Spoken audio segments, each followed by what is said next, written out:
This is the first time we've had a program like this outside at the gazebo, and Brent Carson organized it. We all know he's a wonderful, great idea guy. Brent Carson is our president emeritus. He's been on our board for probably, I don't know, 60 or 70 years. Speaking of years, in November is our annual meeting. I hope all of you are members. If so, you will get an emailed invitation. We'll be celebrating our 75th anniversary. I look pretty good for 75, don't I? And come to see us at the fair. As you probably know, we purchased the historical jail for some reason, except to preserve it, back in October. And so the jail is open for tours on First Fridays from 6 to 8 p.m. It's a free tour. We're working on putting up more and more exhibits. The jail cells are really interesting. So First Friday, 6 to 8 p.m. in the Meeker Museum. Hope everybody had a chance to go look at the museum. The museum will be open the first Sunday of every month from 1 to 4 p.m. And I don't know how many people know, we own the Millworker Cottage, which is the little square stone house at the end of Meeker Way. That was donated to us a couple years ago, and we have it all decorated like it would be in the mid-1800s. So please go over there. When the Meeker Museum is open, the Millworker Cottage will be open. So please go over there and have a look.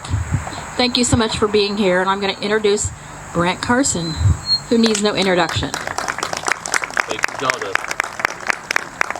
Good to be here this evening with you all, and I'm up here first so that I want to thank some people. In fact, there are quite a few people. We started this last March, getting this organized, and lots of planning went into it, and we've had a lot of people helping on that, including the people from Radnor. Now, they have been with us all along here, and we have 6 different people, I believe, who were involved in it at one time or another with this group. And we have Bill Thompson, and we have Ann Jones, and we have the gentleman here in the middle who, he said, I'm not part of it. Okay. And we have Brent and Pam here, and this has been quite a journey because we also have Harlan Lawson, who's not out here right now, but from Ostrander area. And we had Mike Hamilton from down at Lucy Depp, and it's been quite a thing. I want to read off some of these other people who've helped us in this.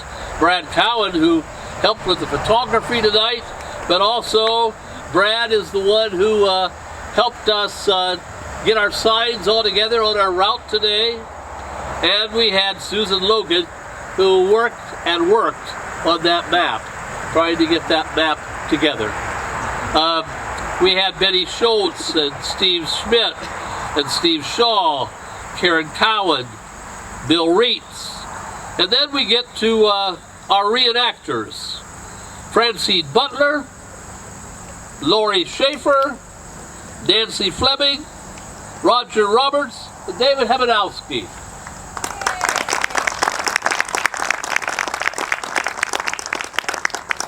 I want to thank Mike English for Mike's Barbecue, who came here this evening. And also for our musicians, all the way from New York, the Cat Scratchers. Dave and Susan, all the way from New York here to be here tonight.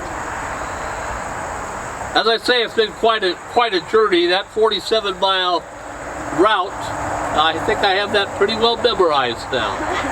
And putting this together, trying to hit that western side of the county, which we oftentimes don't get to when we're talking a county historical society. So we decided to try something different this year and take it to you in the western part of the county, but then back here for the reenactment. With that, I think I've said enough, and it's time for me to introduce, what's your name again? Nancy Baxter. Nancy Baxter, our narrator.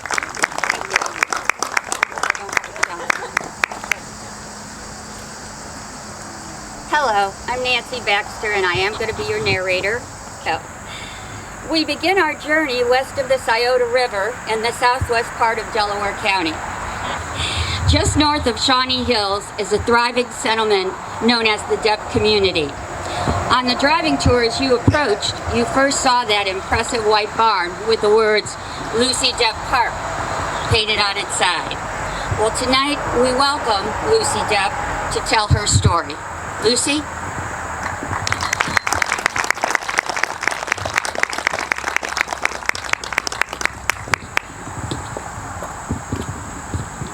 Good evening.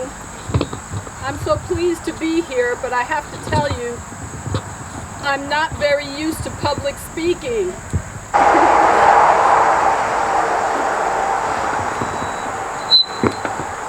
I'm going to have a seat.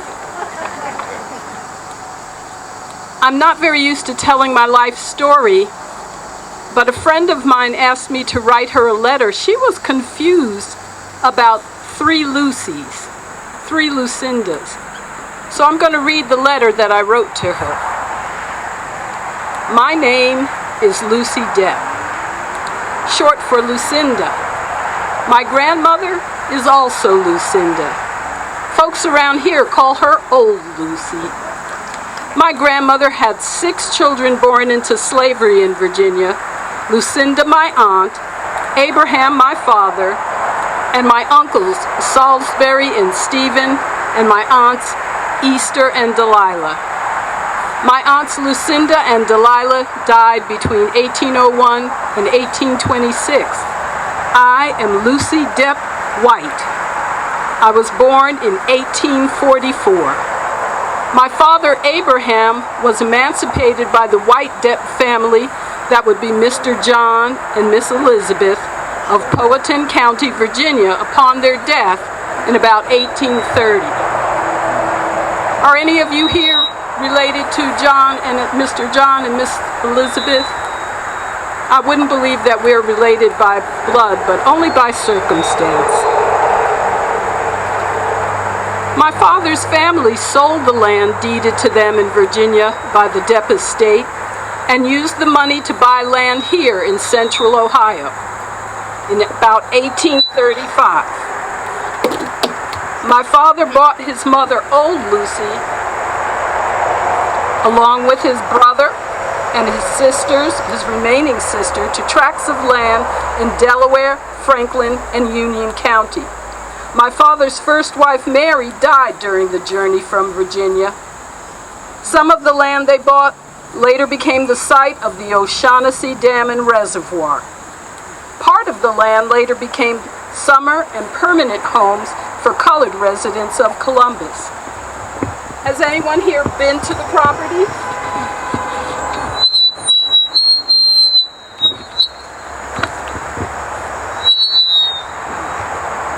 I'm not very used to this. My father, Abraham Depp, married China Ellis, and she became Cheney Depp, my mother. She too had come up from Virginia. My older brothers and sisters are Aurelius, Parthenia, and Susanna. My younger brother and sisters are Rachel, Kezia, John, Catherine, Ardenna, and Macy. All 10 of us, the 2 boys and our 8 girls, were born free here in Ohio. When I grew up, I married Thomas White of Concord Township.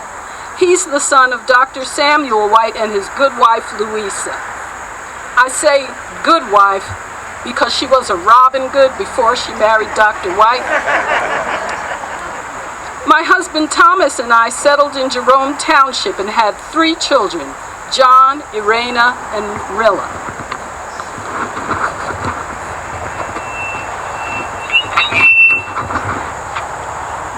The Depp family were mostly farmers, but there was a barber and a shoemaker and a blacksmith like my husband Thomas. One relative became a coachman.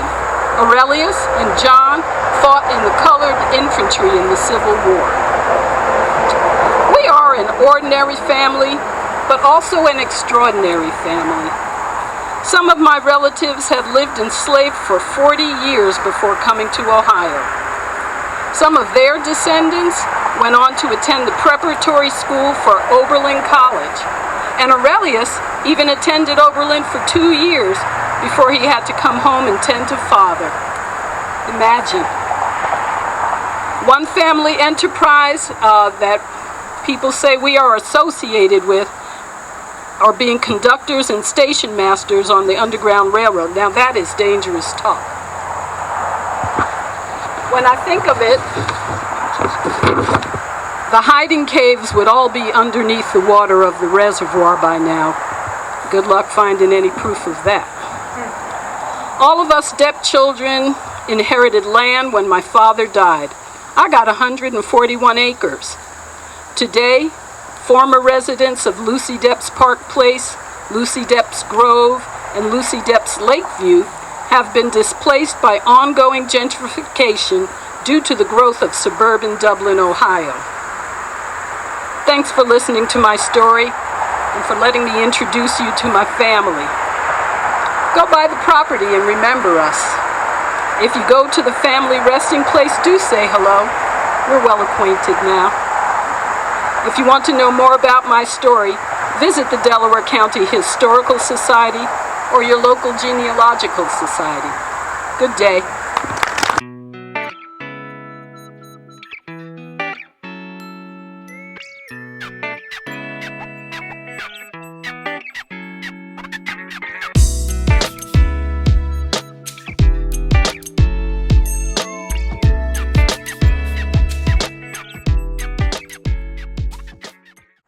Once again, as our journey continues upstream on the Scioto River, if you follow close to the Scioto all the way through the county, you will pass the following villages: Shawnee Hills, Rathbone, Bell Point, White Sulphur, and Warrensburg. But now wait, there's one more. It began partway into the 20th century, Butts Corner. At one time, there was even a large sign along the road that read, Butts Corner, population 11, subject to change. You drove by Butts Corner on today's tour, and if you could just imagine what a hopping place it must have been back in the day. To tell all about it, I'll welcome Ruth Butts. 2 tubs of vanilla, 2 tubs of chocolate, 1 tub of chocolate chip, 1 tub of butter pecan. Oh, hello. I was looking through some old papers, and I found this 1980 receipt from Derelict Dairy for ice cream that I had ordered for our store. Well, I closed the store 4 years ago.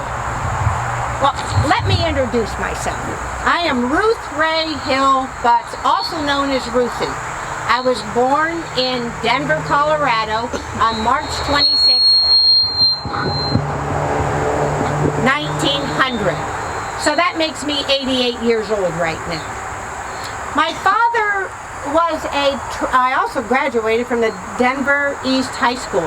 My father was a traveling person for the railroad, and he came upon Delaware County and decided to move us here. So we did. And that is where I met Dorwin Butts. We were married in 1922.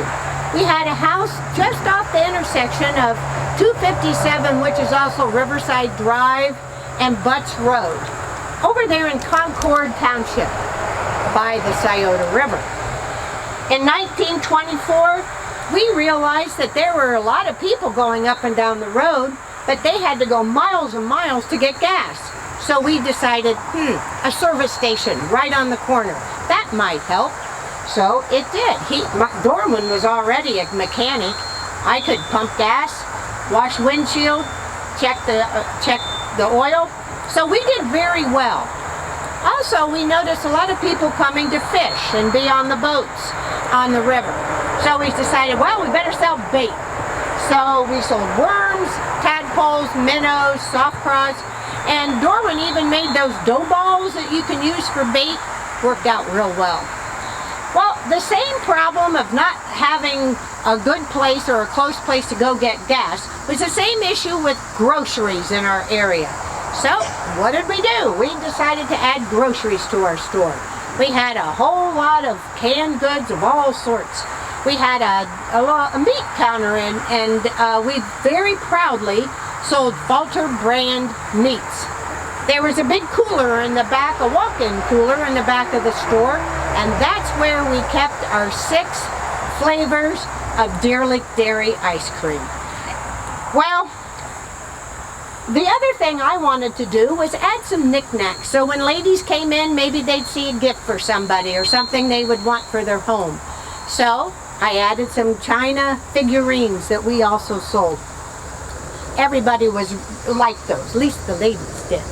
Well, in 1934, we decided to act upon a suggestion that my father had given us. He said, you know what, you need a sign.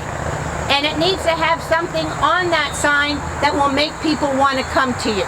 So, what did Dorwin do? He made this great big sign that said, Butts Corner, population 7.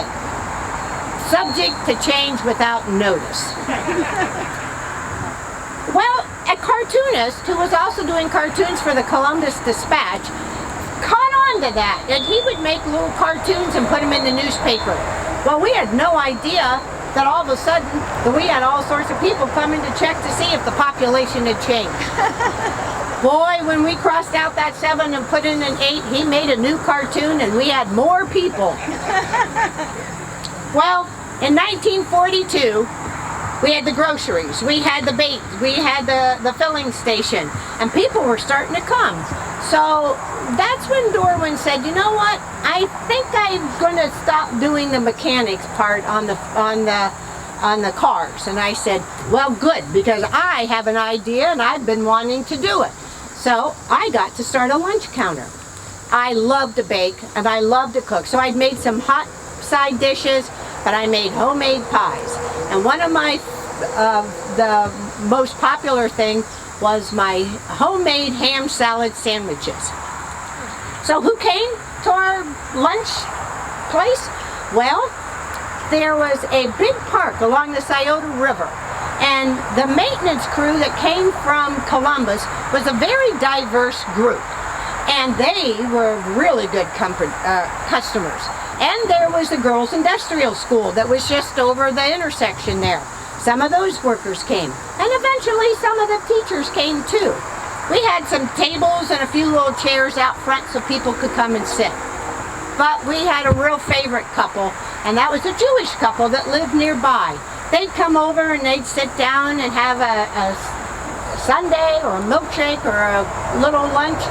And if we weren't real busy, we sat down with them too. They were absolutely delightful. In the summer, because we lived right next door, we just kept the doors open and opened up all the windows. And if I needed help with from one of the kids, I'd just go under one of those windows and yell up, "We need some help over here." And sure enough, they'd come a-running. We were closed on Tuesdays. That was our day to kind of catch up with ourselves. We actually invited a couple to come and spend the day with us. Well, they liked it so much that they also came and decided to settle in Butts Corner. Got to change that population sign again. But we did experience some really tough times. The Depression really hit us hard. We had to close the doors for 2 years during World War II. Dorwin was serving in the war. What brought Dorwin and I together was music. He was a saxophone player for John Philip Sousa's band. I knew how to play piano. Well, and then Dorwin had a brother, Donald, that knew how to play drums. And we had Mr. Freshwater, who was a left-handed fiddler. Well, we put ourselves together a band. And in Bell Point School, they would sponsor dances in the 1920s. And we would go and play over there and had the best time. So that was one of the things that really brought Dorwin and I together in the first place. The other thing I liked to do was paint. That was kind of a thing I liked to do on my own. But everybody said I had a real friendly laugh, and I sure like to be around people. So I joined the garden club. And through the garden club, I became very active with the Delaware County Fair. Those were really good times. Well, in 1973, I lost my beloved outdoor one, but I kept that store running for 11 years. Closed it in 1984. And in that time, I was able to go to Hawaii and see Nova Scotia, which were a couple things that I really did have on my list of things to do. It was a wonderful life and a wonderful place to live. Well, I'm sorry if I took too much of your time, but you know, it's just amazing how one little piece of paper can make you remember some of those really good times. Thank you all. Ladies and gentlemen, Jan Butt's Easter Day. My mother loved everything she did. She was always willing, you know, to help anybody when the war came, 92, you know, I mean, yeah, I think it was, right? 42, I'm sorry. Anyway, and they had to close the store. A lot of people, she still kept open for people to come in and, you know, either pay for things or put them on the list, you know, because I was the last of 3 children, the youngest. There was 7 years between my one sister and 9 years between my oldest. So I was kind of like the only child for a long time. But we were very close, and she, like when she was talking about the food and making the sandwiches, she would call the people that worked along the, you know, down and they used to mow. Columbus used to come up and mow, and if you go down 257, you can tell it's just not taken care of at all. But that was all Columbus that owned that area. And we had like a yacht, there was a yacht club, like, you know, the sailboats particularly. And she would say the river rats. She would call them the river rats. The men that, you know, they were wonderful. She just enjoyed having them. But she had a great laugh and loved people coming in. And I don't think there was a day that she complained, or, because she worked hard, you know, and then would cook, we would eat in the back room, you know, because she loved, I mean, we never went to the house. She'd yell for me through the window when if I was not there right at the right time. But and my daughter Allison is here, and my grandson Lou. So we had a wonderful growing up here. Thank you so much.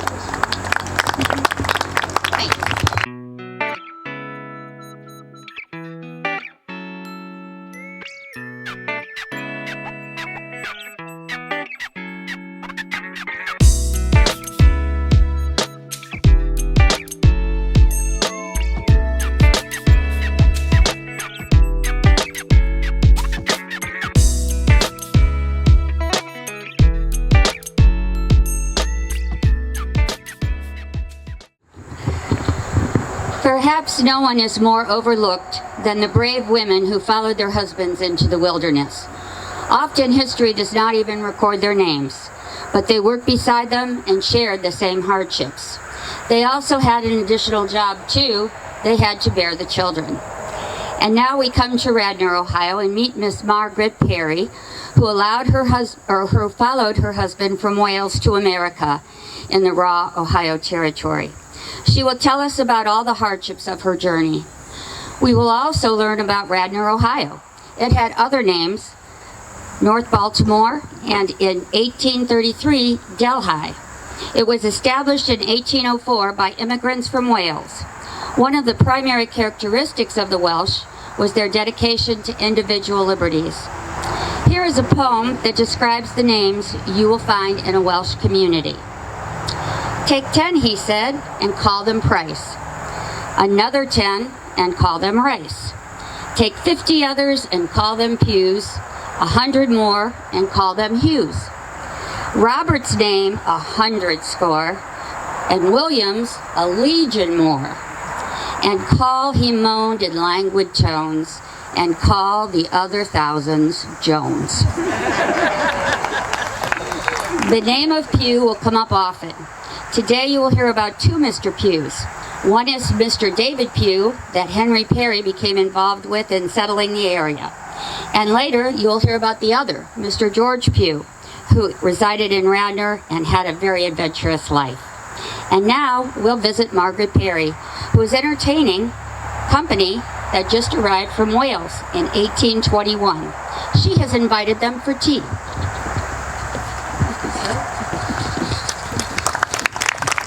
Oh, I am so happy you are here. Goodness gracious, you made it. Oh my goodness. I received your letter saying you were moving to Radnor, Ohio. How wonderful. Oh, that is marvelous. Please, I would love to have you come and stay for tea.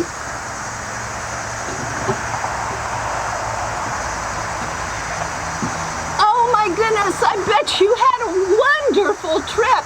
How exciting that you were able to come down the new state road and by way of the new steamship, walk in the water and by way of Lake Erie. Goodness gracious. When I think of my trip 20 years ago, all I can think of is challenge after challenge after challenge. Oh my. Would you like another cup? I can pour you one.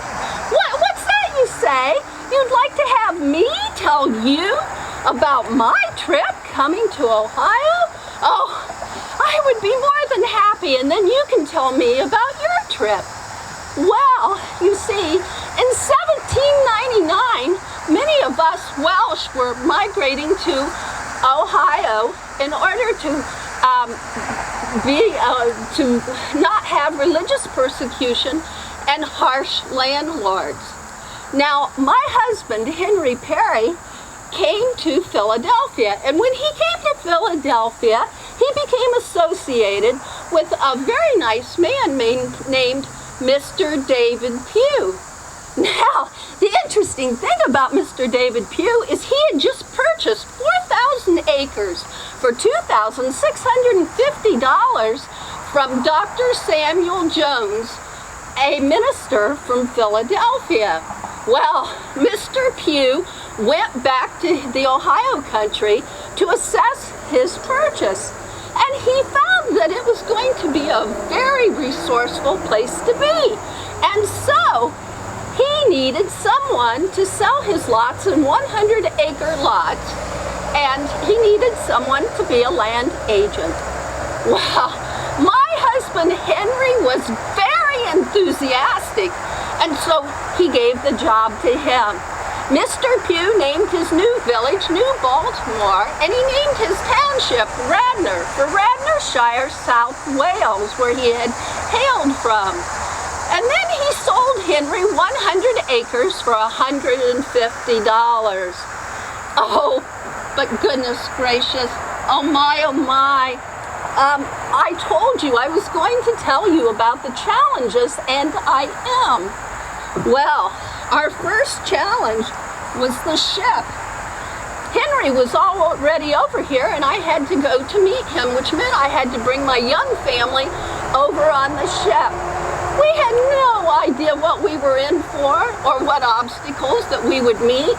The first thing we did was we got to the ship and we had to wait 5 days, 5 long days, because we couldn't take off without the ship being full.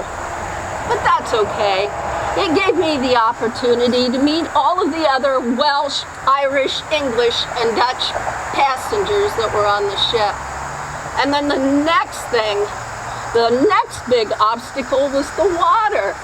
The water, oh my goodness, it was absolutely putrid, and our children wouldn't even touch it. And then we found out that they had shipped other supplies in those same barrels, vinegar and turpentine even, and the food bland and meager. And if we had a gale, we might not have a hot meal for 3 days. Everyone on the third day became seasick.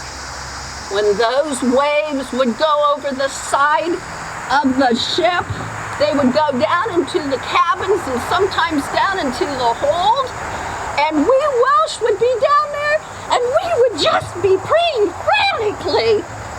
You could hear the Gospels reverberate throughout the whole ship in many different languages. But the one thing we didn't have any control over was the wind. Oh my goodness, some days our ship would sit on the sea and languish. We would go nowhere. And the next day we might get a gusty tailwind and we might go 17 miles. But none of these were insurmountable decisions, the objects that we had to go through. So when we got to the port in Baltimore, 47 very, very long days later, we were incredibly happy. You see, we Welsh, we were welcomed most adoringly. People had already heard of our reputation of thrift, sobriety, and industry. Well, our second challenge was going westward, and we went by ox cart many times. Well, goodness gracious, I was all ready to make plans with Henry to go west when all of a sudden I became incredulously ill. Oh, some nuisance thing from the ship, no doubt.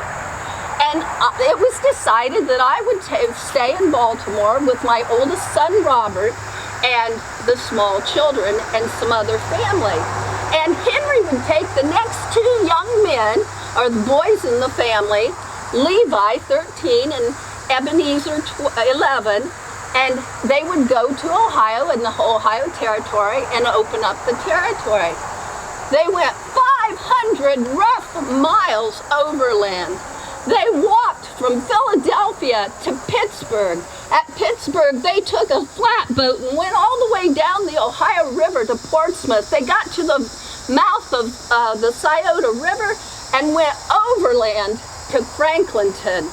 When they got to Franklinton, they purchased their seeds that they were going to plant, and they bought a gambo, or a cart. They had another 30 miles to trek to get to Delaware County. And when they got to Delaware County, they rejoiced after a 3-month-long trip. The first thing they did was build a lean-to, and then they constructed 3 sides of their cabin. Felling those trees was a tremendous job for 2 grown men. But for a man and 2 young boys, it was even harder. And then in the spring of 1803, they planted their crops. They had corn and beans and potatoes and pumpkins. And in the meantime, Henry decided he needed to go back and pick up his family. So he left his 2 young boys to fend for themselves. My 2 boys lived in the harshest winter ever recorded in Radnor, Ohio, with no frontier skills whatever. They lived in a cabin with 3 sides and a blanket draped over for the 4th. They had no fireplace, they had no chimney, they had no way of eating other than what they could find and what they could catch. They caught rabbits and hollow logs and the spoils of the wolves. My 2 sons walked 15 miles to the nearest neighbor, Thomas Seller, to get 1 bag of corn. My 2 sons lived less than 6 miles south of the Greenville Treaty Line. They were surrounded by the Wyandot, Shawnee, Potawatomi, and Delaware tribes. One day, my boys found a deer in front of their cabin, and they thought that it had been left by an Indian, but they had no interactions with them. And in the meantime, Henry is back in Philadelphia, and the ague is running rampant, a malaria-type fever. First I had it, and then he had it, and we could not go back for our children until we recovered. Oh, it was a very difficult trip overland for my girls and me. But when we got back to Radnor, Ohio, my boys had thrived by the grace of God. And then our last challenge, our last major challenge, was to create a homestead. We built our cabins, and we filled them full of primitive and functional furniture. We had 2 beds in one side of the cabin and a loft for the sleeping of 10 people. Our clothing was homespun and homemade. No one had shoes or boots. There was no way to attain these things. But peltry was the currency of the day. And for just 8 raccoon skins, you could trade with the Indians who came down from Lower Sandusky for a pair of moccasins. And then there was food. It had to be preserved, and substitutions had to be made. Maple syrup for sugar, and ground up acorns for tea. And then in order for us to plant more ground, we had to clear the land amidst an army of nuisances. Hornets, yellow jackets, mosquitoes, snakes, rodents, and squirrels. And most of us from Radnor, most of us had not been farmers in our former lives. We had to learn to plant. We had to learn to raise cattle and animals and livestock. And eventually we became known as the best farmers and the best livestock breeders in the county. We built 3 schools. We built 5 churches. And we established a township government.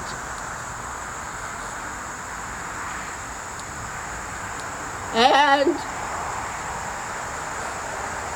we gave more boys to the War of 1812 than was our share to do. My boy being one of them. We are the Henry Perrys today, and we own 200 acres and 3 horses of our very own in 1921.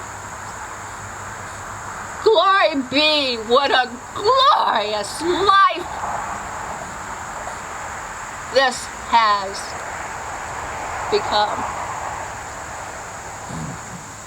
I'm so sorry you have to go to do your chores. I have many, many more stories I would love to tell you, and do come back again sometime. Thank you. Thank you so much for coming. Goodbye. Margaret Perry passed away in 1829. An interesting aside regarding the Perrys is that Barack Obama, through his mother's side of the family, is a direct descendant of the family.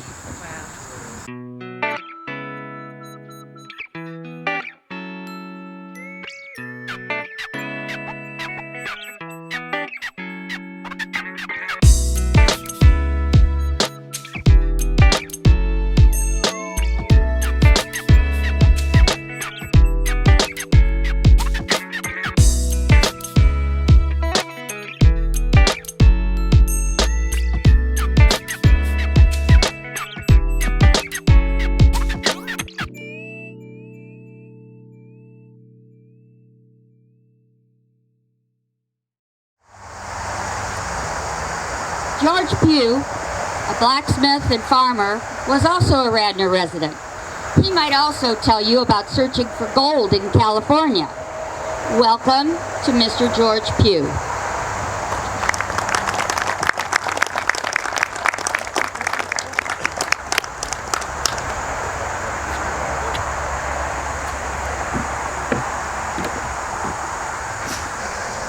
Thank you all, friends and relatives, for coming here tonight to hear our stories about some of the events that took place in Delaware County.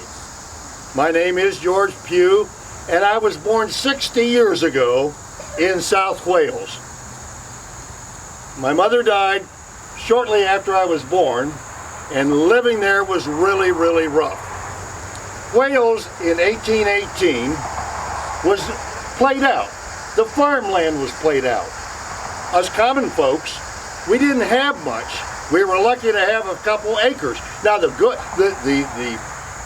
wealthy people, the crown people, all of the duchess, they had a lot of good land, but the rest of us did not. And so, watching people grow up, I had to decide what I'm going to do by the time I got to age 19. At that particular time, I thought I will become a blacksmith. So I worked with a local blacksmith as an apprentice, and I learned the trade in 4 years. But then I was faced again with a similar problem. What am I going to do here? The people are so poor, they can't really pay me. And maybe they can bring me some food once in a while. But I've got to make a living. So what am I going to do? And another thing was happening, those people who did have land, they would give it to their oldest son, so the rest of the people, they were stuck. If you wanted to stay there and farm, you had to marry somebody who had land. Or go somewhere else, and that's what a lot of Welsh people did. They traveled the rest of the world, and a lot of them came here to the colonies. The Welsh people have been coming to the colonies since the 1600s. Well, word was also coming back, this was in 1842, that the colonies had opened up new western land, and especially a new state named Ohio. And the word was the land here was really, really good for farming. After you worked, you could grow things. There was land where available for animals, and it was plentiful, and it was cheap. And at this time, the local natives were moving on further west in the colonial territories, and so there was even more land available. So I had no choice, I didn't think, but to move. I emigrated here and ended up here in Delaware, Ohio. I started a shop and started doing business, and things were working out well.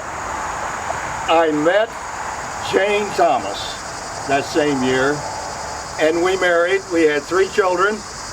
Elizabeth was the firstborn. 2 years later, William, and then David. David was born in 1849, but he didn't make it to his first birthday. He died in March of 1850. And I still have a hole in my heart for David, as some of you do who've experienced the same thing. It just never goes away. But there were some other events taking place. If you recall, if I back up just a couple years, there was a new territory we got from Mexico called California. In 1848, gold was discovered there. And it would created a huge, huge rush. And there was gold fever, even in Delaware, in the state of Ohio. In 1849, there was a group of 26 people who got wagons and horses and took off down to the Ohio River and on out to make a fortune. At least they thought. They even had a parade down Sandusky Street and then west on William Street, past my place of business and close to where I live. I got a little of the fever myself. But this was a year when David was having his problems, and so I didn't think I could go then. The following year, 1850, I talked to my wife, Jane, and we decided that maybe I could go out by myself and make a fortune and come back, and then we could buy some land and I could farm, which I always wanted to do. That was my real love. Well, another group formed in 1850. This one led by Reverend Herbert, and he was a great calming influence on the trip out. thank goodness he was there. But we started out, we went down the Ohio, and Ohio all the way, the Ohio River all the way out to St. Louis. And that wasn't that bad, but from St. Louis on, oh my, we got our supply. We got more supplies there in St. Louis. And then we went up the Missouri River to St. Joseph. That took 2 weeks. Sandbars, low branches. If you were walking on deck at night, you could be knocked into the water. It took 2 weeks, and the horses had to stand the whole time. So by the time we got to St. Joseph, we were tired, our horses were exhausted, and we had 2,000 miles to go. Across land that you wouldn't believe, and the hardships. We started out over the prairies. Now it's not just coyotes and snakes. We are talking rivers. We're talking streams. We're talking mud puddles that would slow these wagons down. Had we do it over again, I think we might think about using oxen. They go slower on flat land, but they're much better than pulling a wagon out of a river. We went through there and we saw some of the buffalo. We were concerned that we didn't want them to stampede into us, so we were careful there. We always had a concern about the natives. They didn't all really want us coming over their property. So every night we hobbled the horses and we kept guards all night. And the same thing when we stopped at noon, we hobbled the horses and had a guard, because people would, at night especially, would sneak in if you're not careful and scatter the horses. Then we would really be in trouble. We never really had problems with any of the Indians or any of the natives. There was a party of Sioux that came to us, and they were wanting to trade. And we traded with them. They wanted tobacco. And we had some, and we had a little trade. But we didn't really run into any problems with the natives. But after getting through the plains, we're talking mountains. I have never seen mountains like this. Up, and then back, down again, and then up farther, and then down. We had to unhitch horses from one wagon and put double up on other wagons, sometimes either to get past streams or through them, or up over a hill or a mountain. It was really tough going. And snow, we ran into a snowstorm on the way out. And we weren't really very prepared for that. Hailstorms. One hailstorm was so big that it actually knocked one of our people on the ground. Mosquitoes. The mosquitoes were so large they could actually bite through woolen blankets. Well, we got through all that, and we got pretty close to California, which was on the way to becoming a state. It wasn't quite there quite yet, but was going to be later on in 1850. We ran into a desert. Now, we had already lost a lot of equipment crossing rivers and stuff. We had to take stuff off the wagon, sometimes float stuff across, and we lost a lot of things. But now we had to take some other stuff out and fill our wagons with water and food for ourselves and our horses to cross the desert. As I told you, this is the toughest thing I've ever done physically, this trip.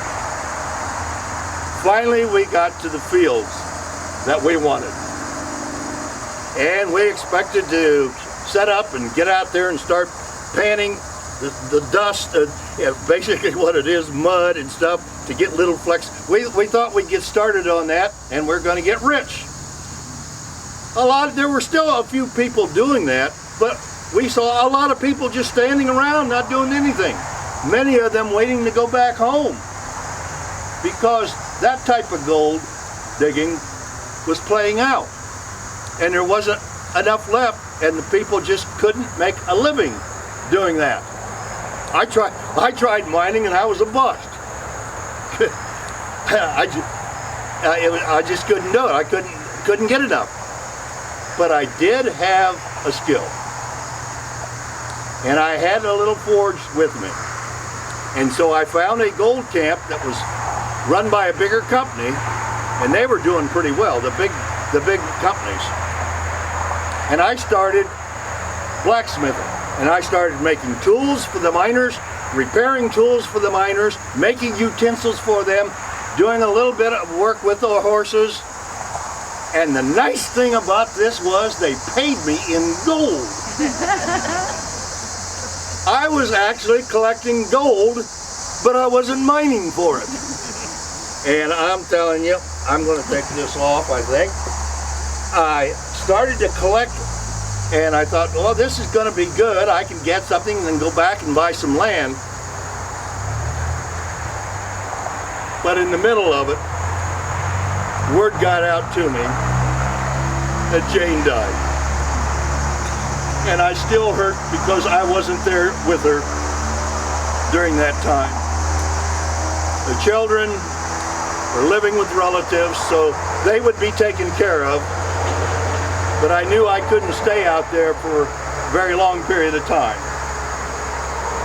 So I stayed a few more months, and then I came back and arrived back here in Delaware in 1853. I set up shop again, this time with a partner. J.J. Davis and I went into partnership, and we set up a blacksmithing on the corner of William Street and Washington, on the northeast corner. J.J. was with me for 6 years.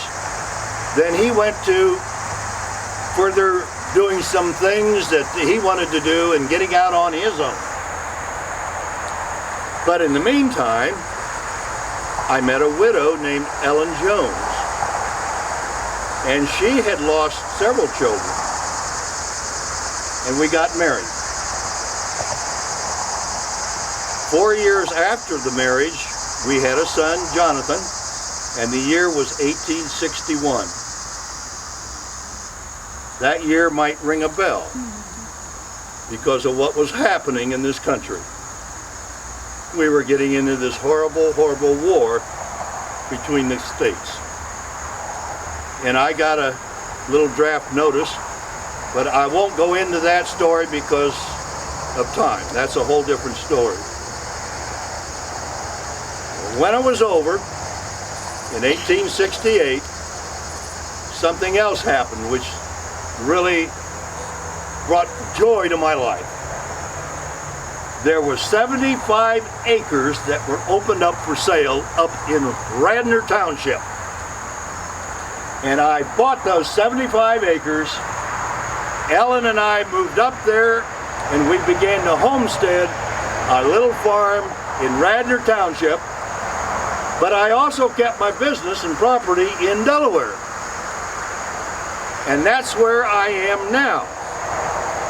I am finally farming, which I always wanted to do, but I also have a business going in Delaware itself, in the town of Delaware.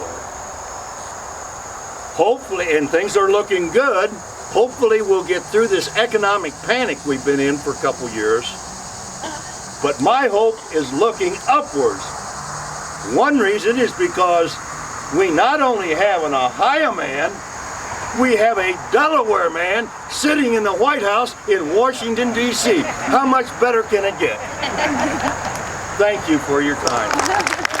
George Pugh's descendants, George and Ruby Pugh, were once active members of our Delaware County Historical Society. They were dedicated historians who helped preserve our county's history.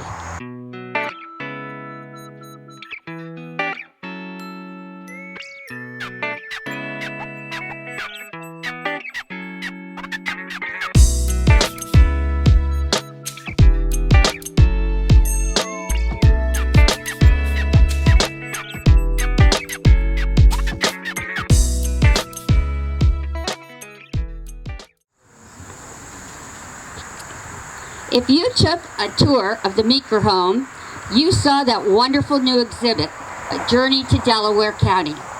At one point, you might have taken the quiz, which asked you to choose the items you would need if you were surviving in the wilderness.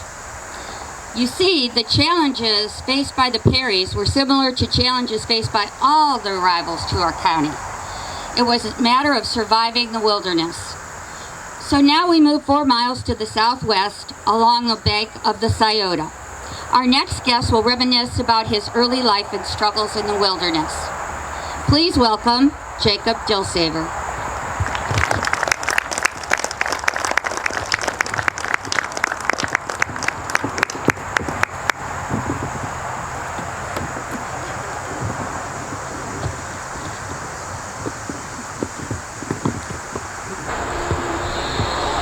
I have been today down at the Broad Ford. Spent some time down there today. The Broad Ford down there with a cousin and also a couple of my good friends. And then as I made my way back up here to Thompson Township, to my home, I always passed that spot. That spot there along the river where I spent my youth. It was quite a challenge living at that spot. I can tell you that when we first arrived, by the way, that road has much improved. When I first arrived, when our family first arrived to that area, it was no more than a path. No more than a path for animals and Indians. And we were living along beside it in this wilderness of trees and hardships. It was quite a time. You see, we had moved here from Fairfield County, and my father was not well. He'd fought in the War of 1812, but got sick and had to leave the war. Was never right since then. And in those years that we spent before moving here, he never recovered and lived a few years, but then he passed away. And it was my mother helping to raise these children, including me. They had a baby, and I, at the time, was around 9 years of age, and we were in a wilderness. Well, let me tell you a little bit, though, about my own family before and how we got over here. We came from Suffolk County, England. My ancestors, really it was my grandfather and his brother. Oh, they didn't come to find a better life. They weren't here looking for a new land. No, they came to fight. The only reason they came, because they were in the King's Army of England to put down those revolutionaries and to take that control away from them. And they were in the King's Army. Oh yes. And after the war, because they were captured during the war, both of them remained in prison for the remainder of the war. When it ended, the discussion came about. What are we going to do now?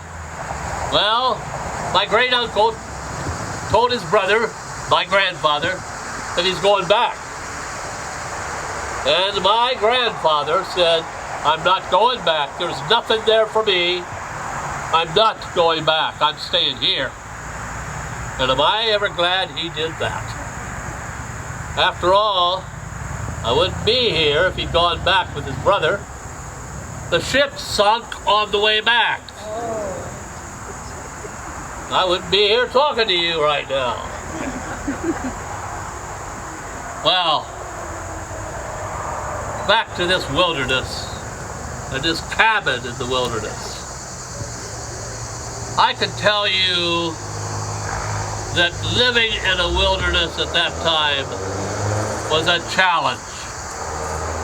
I think of the fact that, for one thing, we had our clothes made of flax by my mother. She made all of our clothes.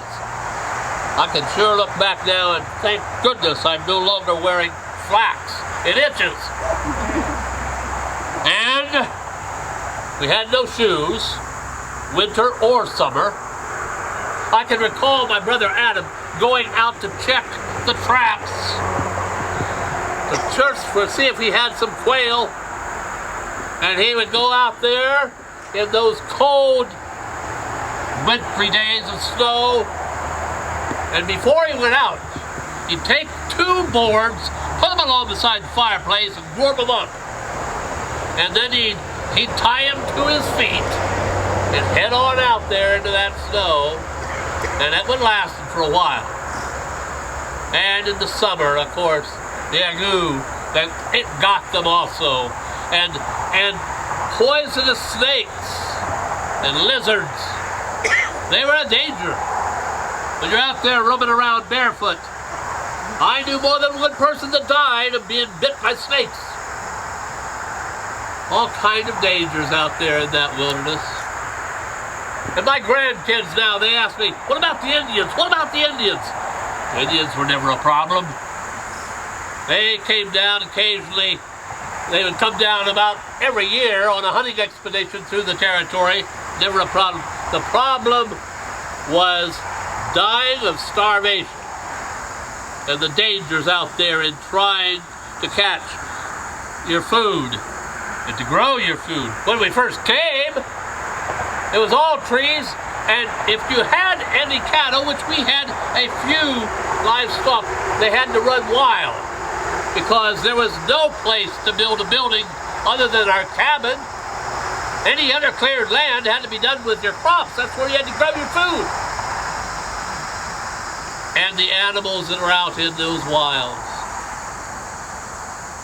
It's getting towards dark, and I still have these thoughts of back in the day. Back in the day when we were in that cabin as a kid, and you kept that door bolted tight all around you. If you've not experienced the sounds of the night in a wilderness, at night the wolves come out, the panthers come out, and you can hear those sounds around you in the night. I can recall that we went on out to the sugar camp at certain times of the year, and we go out there to boil it down.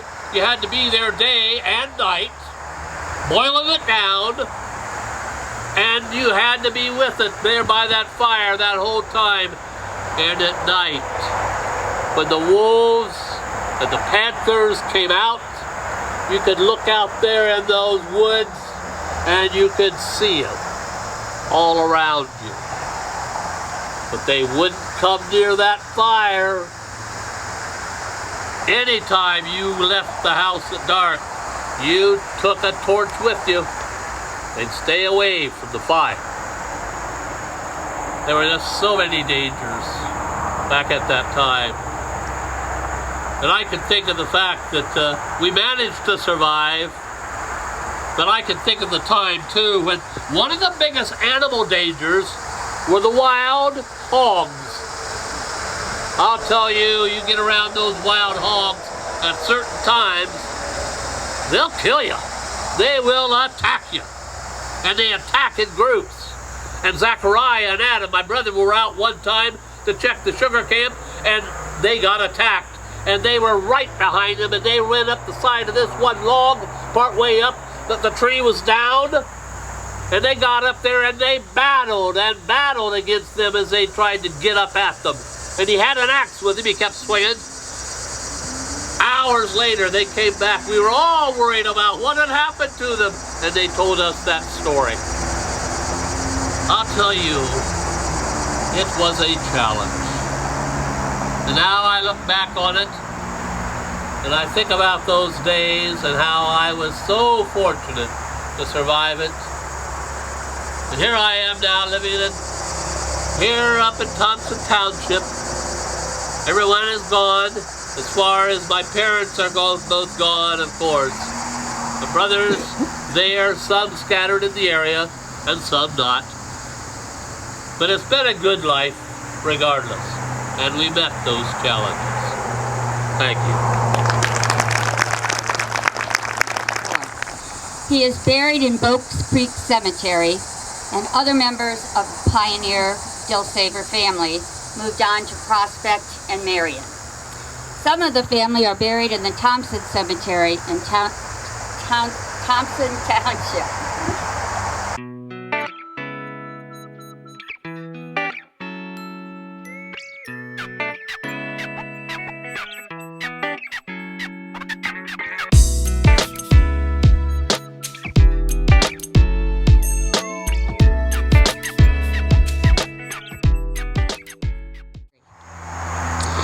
The last of our reenactments involves a fascinating character from the Ostrander area. His name is William Warrington. He was a soldier in the Revolutionary War and was specially chosen as a member of the unit referred to as lifeguards. They were soldiers assigned to protect General George Washington. Qualifications for this appointment to the unit were exact. They had to stand between 5'8" and 5'10" in height. They must be sober, intelligent, and reliable, and they must be handsomely made. Ladies and gentlemen, let me present William Warrington.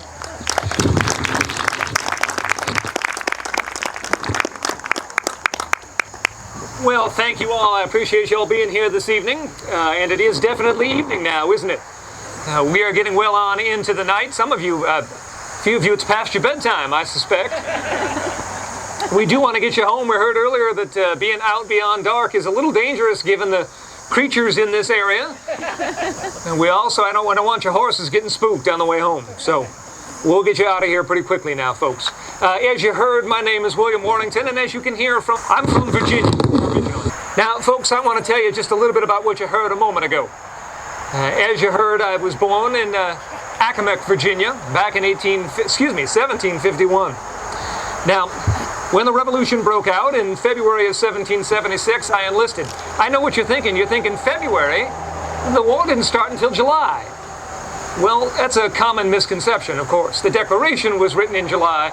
The war had started in 1775 at Concord and Lexington. Ultimately, I rose up through the ranks, and being a Virginian, I think perhaps General Washington looked kindly upon me, though he did try among that unit to have folks from all of the 13 colonies. Our job was fairly simple. We accompanied the good general when he went out riding.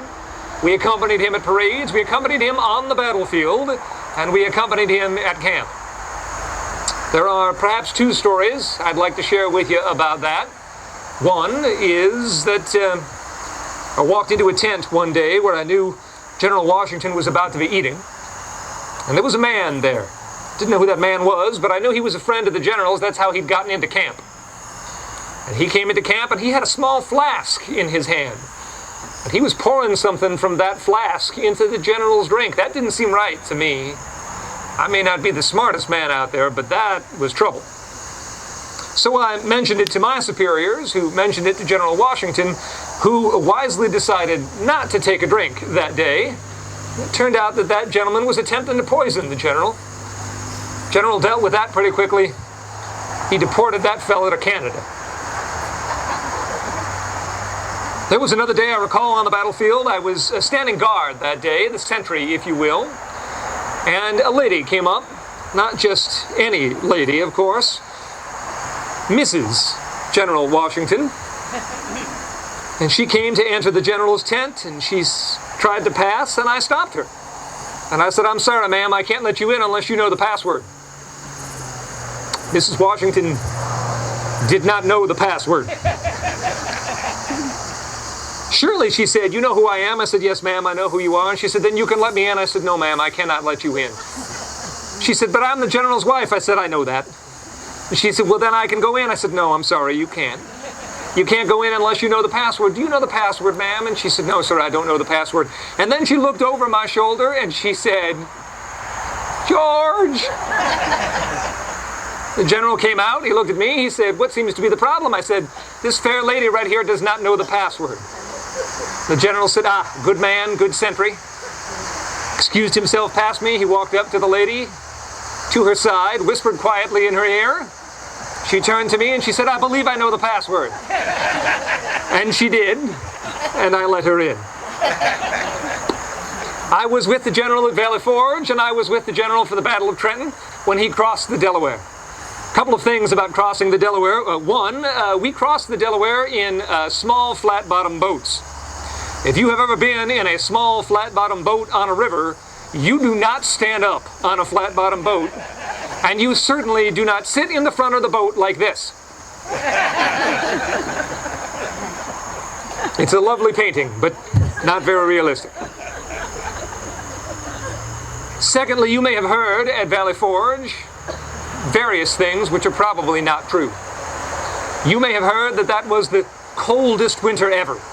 The weather was horrible, snowed more than it had snowed in Pennsylvania in decades and decades, and no. It was a fairly standard Pennsylvania winter. Now, as a Virginian, a Pennsylvania winter is pretty cold, I will tell you that, as you all know here in Ohio. But the reality is it was a fairly normal winter. The problem wasn't the cold by itself. The problem was a lack of supplies. If you are in a standard Pennsylvania winter and you don't have clothes, and you don't have boots, and you don't have food, and you don't have wood to burn, it's going to be a harsh winter, no matter whether it be a mild one or a cold one. And it was a harsh winter. We lost about 1,000 men that winter to disease and cold and starvation, and about 1,500 horses. Now, after the Civil War, after the Revolutionary War, pardon me, getting ahead of myself, after the Revolutionary War, I ended up settling over in Kentucky. And later, only much later, did I, as a result of my Revolutionary War service, get land here in Delaware County and move the family up this way. You may have heard some scandalous things about me. You may have heard that I was married 4 times. You may have heard that I had 18 children. Those things are true. They are definitely true. I want to leave you all, before the light completely leaves us, with a last caution, though. I'm an older man now. I've been around to see quite a number of things. And it's interesting because you see things come back around again, don't you, after a while. Things you've seen before come back. This tricorn hat has never come back into fashion, but we'll give it a little time. I'm sure by 1860 or 1870 it'll be popular again. No, that's not what I'm talking about. During my Revolutionary War service, we were all united. We were all together. We were all focused on forming a new country and making it as strong a country as we possibly could. But after that war was over, after General Washington's time was over, things sure changed. Some of you in this crowd look like you might be old enough to remember that. By the time we got late into that century and the start of this one, well, every city had its Federalist newspaper and its Democratic-Republican newspaper. Its Federalist speakers and its Democratic-Republican speakers. Its Federalist churches and its Democratic-Republican churches. You pick up a Federalist paper one day and you would read that Thomas Jefferson was a godless heathen who would sell us out to the Spanish and the French, too close to the French revolutionaries. Too much in line with newfangled ideas that he would waste the treasury buying useless land in the West. If you picked up a Democratic-Republican paper, you'd hear that John Adams was fat and lazy and too focused on himself, that he groveled in front of the king and queen, that he was going to waste our resources pushing a national bank. If you went into the cities, they'd tell you that one party was too much favored toward the farmers and vice versa. That went on for years, folks. Do you think Adams pushed that? Do you think Jefferson pushed that? No. Those men were friends, as you all know. And I find now we are back in another time like that, aren't we? We are back in another time where, depending upon which newspaper you pick up, which orator you're listening to, which church you may be attending, which pamphlet you may have in your hand picked up from the local printer, you may once again be hearing that, well, it's the same issues, isn't it? That one party is letting in too many people from the southern part of Europe, or another party is too favoring one interest or another, too much in favor of the industrialists or too much in favor of the farmers. That there's too much of one thing or too little of another. But I will tell you the same thing today that I heard and I thought back in the late 1790s and the 1800s. And that is the folks behind those newspapers, the folks behind those pamphlets, the folks behind all of that speech, all of those editorial writers and those orators. Do they have the best interests of your country in mind? No, they do not, do they? They're not out there trying to build up you. They're not out there trying to build up your country. They are out there trying to build up themselves and their pocketbook. They're out there trying to get you scared. Because if you are scared, you will get angry. And if you are angry, then you will support them. You will make them more popular and them more powerful and them more wealthy. And that's what they want. The country be damned. And I see that now again, don't I? Oh, the names have changed. It's not Adams and Jefferson anymore. It's Pierce and Fillmore. It's Tyler and Polk. It doesn't matter which names, but it's the same one. So folks, put down your newspaper. Put down the pamphlet. Skip the speech. Go outside. Take a look around. Work with the soil a little bit. Go and visit your neighbors. Spend time with your family and friends. And if you see folks out there, if you see an issue and that issue is getting you angry, if that issue is getting you scared, walk away. Because you are in no position to help, are you, at that point? If you find something that you are passionate about because you care about it, because you want to make it better, because it can better your community and your nation, then run with it, because that's a blessing. But focus on your family and your friends and your country, as we did. I remember very famously at that time, someone asked Dr. Franklin, after the convention, what have you made? And he said, a republic, if you can keep it. Well, I hope, folks, here, as we stand now in the 1850s, that we can keep it. And I think you all are just the people to do that. I thank you for coming out tonight. You all have a wonderful evening.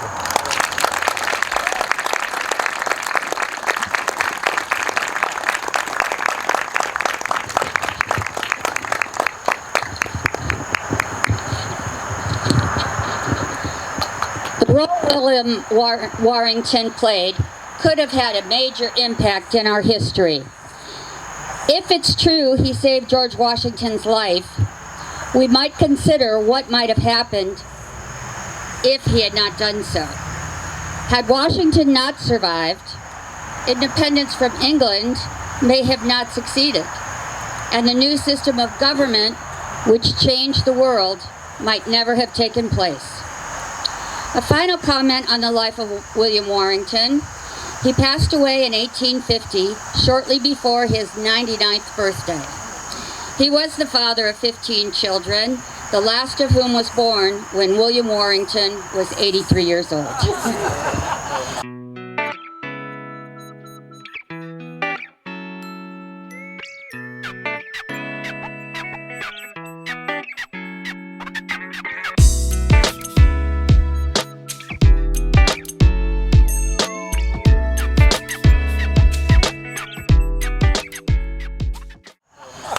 I want to thank you all for coming tonight, and I'm going to reintroduce to you at this point Ms. Dunn.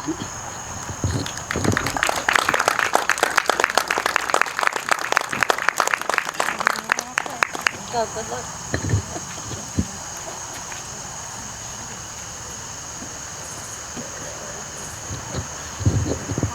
'83. Wow, that's crazy. Thank you so much for being here tonight. We're going to have to stop because it's getting dark. We don't have any lights out here. I hope everybody enjoyed it. I would like to reintroduce our actors. We had Francine Butler as Lucy Depp. Where is Francine?